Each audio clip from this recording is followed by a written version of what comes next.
Carta do apóstolo Paulo aos Efésios, capítulo 4, o verso de número 24. E vos revistais do novo homem, que segundo Deus é criado em verdadeira justiça e santidade. Um novo homem. A carta do apóstolo Paulo à igreja de Éfeso,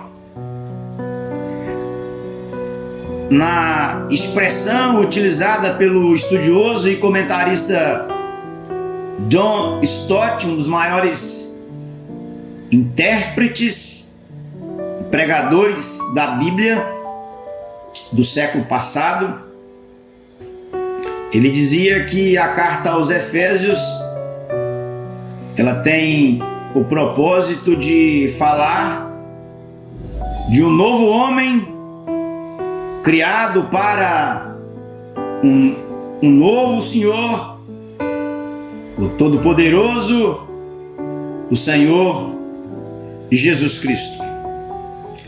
Nesta carta, o apóstolo Paulo,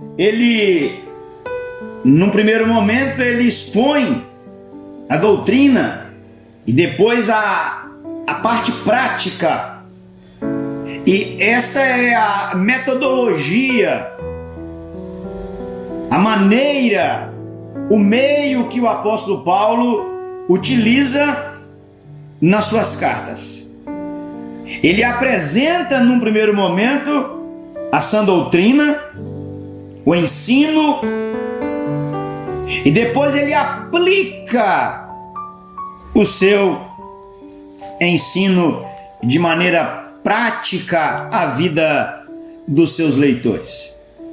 E aqui neste capítulo 4, o apóstolo Paulo está falando a respeito deste novo homem que tem uma nova vida em Cristo. E este novo homem que tem uma nova vida em Cristo, ele a princípio é constituído de dois aspectos que você precisa observar. Um aspecto está no sentido de se despir, de tirar, de arrancar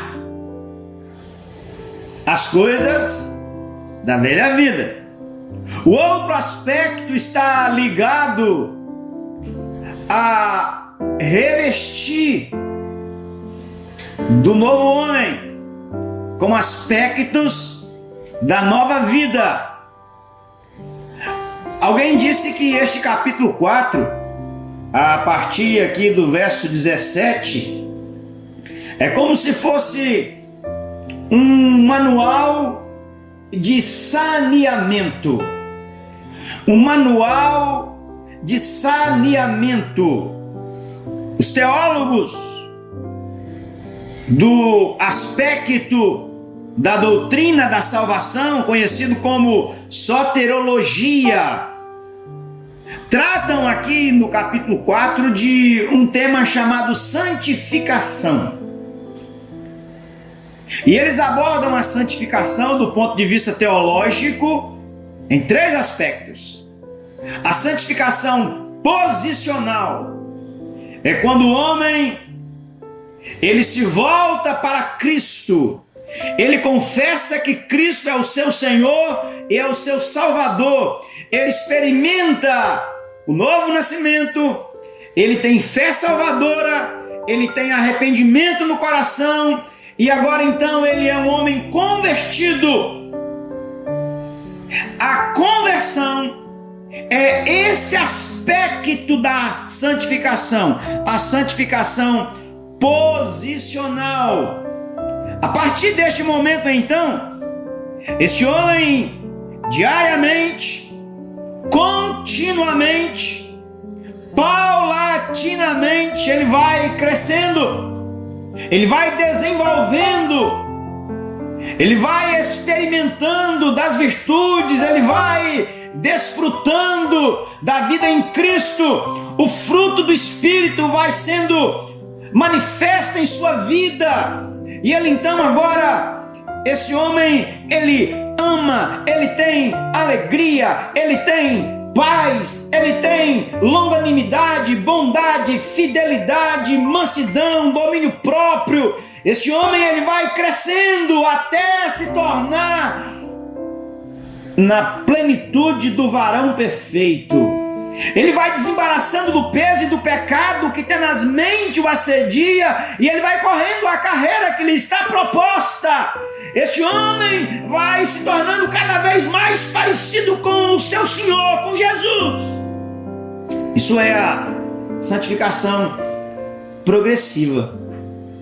Ela começou na conversão e ela irá até o dia em que Cristo voltar, ou este homem for ao encontro de Cristo na eternidade, onde ele então vai experimentar a glorificação, o que os estudiosos chamam de santificação final. Santificação posicional, conversão.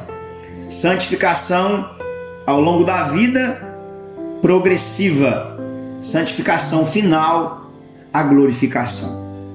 O apóstolo Paulo está tratando aqui, neste parágrafo do capítulo 4, que inicia no verso 17, desta ideia da santificação progressiva, deste homem que tem uma nova vida em Cristo, que é um novo homem. Paulo está então falando da santificação como a substituição dos velhos hábitos por novos hábitos. E ele, para exemplificar e ilustrar a vida deste novo homem, ele diz que este novo homem, ele abandona a mentira. Mas veja que não basta abandonar a mentira, porque a ideia é de deixar e pegar, de abandonar e apegar. Ele diz: abandonem a mentira e falem a verdade. Por isso, deixando a mentira, fale cada um a verdade com o seu próximo, porque somos membros uns dos outros. Você deve recordar das palavras de Jesus registradas por João no capítulo 8, verso 44. O diabo é o pai da mentira. E em João 8,32 está escrito: e conhecereis a verdade, e Cristo vos libertará. A verdade liberta, a verdade que é Cristo. A verdade, ela tem o poder de eliminar, de acabar com a mentira. Então esse homem que é um novo homem, ele abandona a mentira e ele passa então a falar a verdade. O discípulo de Jesus é alguém que procura falar a verdade, mas não apenas falar a verdade, ele procura falar a verdade e fazer isso em amor. O novo homem, aquele que experimentou o toque da graça de Deus e que agora é um crente em Cristo, o apóstolo Paulo diz: irai-vos, mas não deixe que isso transforme em pecado. O texto sagrado está assim: irai-vos e não pequeis, não se ponha o sol sobre a vossa ira. Veja que é possível irar e não pecar, porque está escrito. Tudo o que está escrito nas Escrituras, para nós não fazermos e para nós fazermos, é possível por causa da obra do Espírito Santo em nós.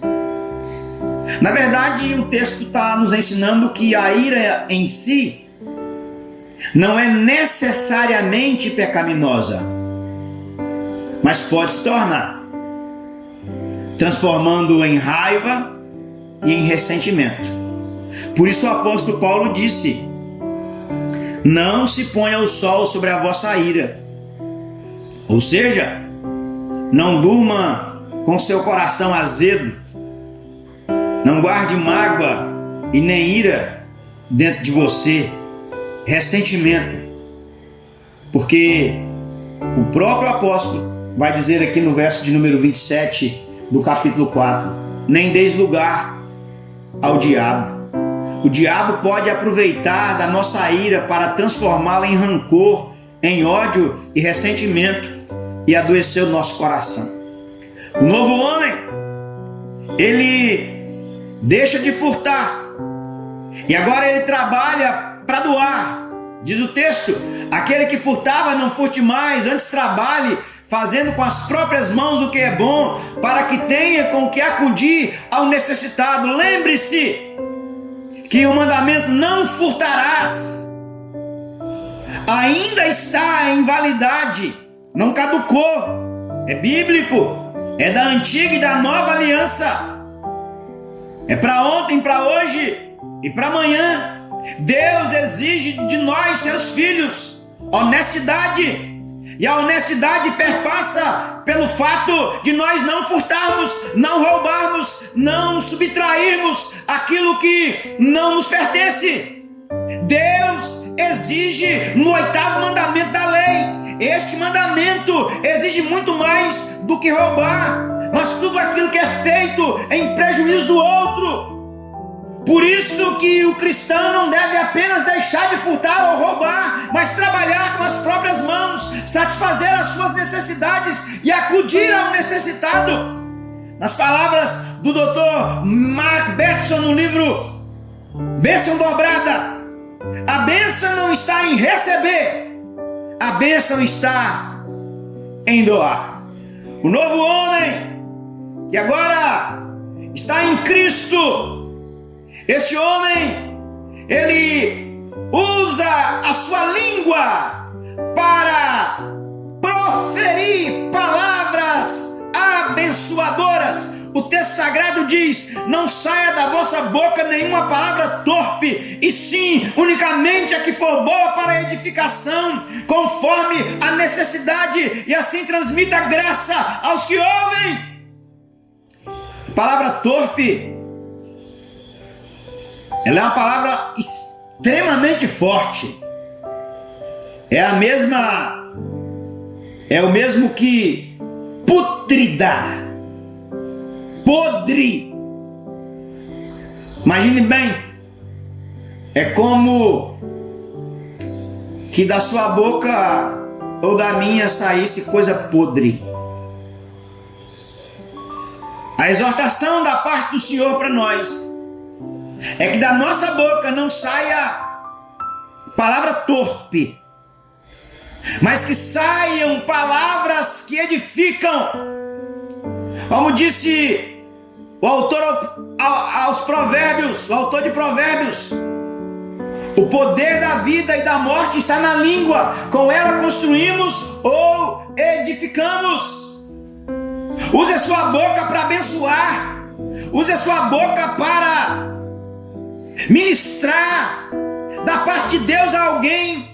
Há pessoas que estão hoje moribundas, que estão aflitas, que estão angustiadas, que estão perplexas, que estão chorando, que estão precisando de uma palavra de consolo. Ei, use a sua boca, a sua voz para abençoar alguém, para falar do amor de Jesus, para falar da obra consoladora do Espírito. Use a sua boca para orar por alguém, para interceder por alguém. Ei, abra bem a sua boca e fale do Senhor a alguém, fale de alguém ao Senhor. O apóstolo Paulo diz que nós devemos falar apenas o que é necessário. Paulo diz que esse novo homem, ele não deve entristecer o Espírito de Deus, no qual foste selados para o dia da redenção. Efésios 4:30.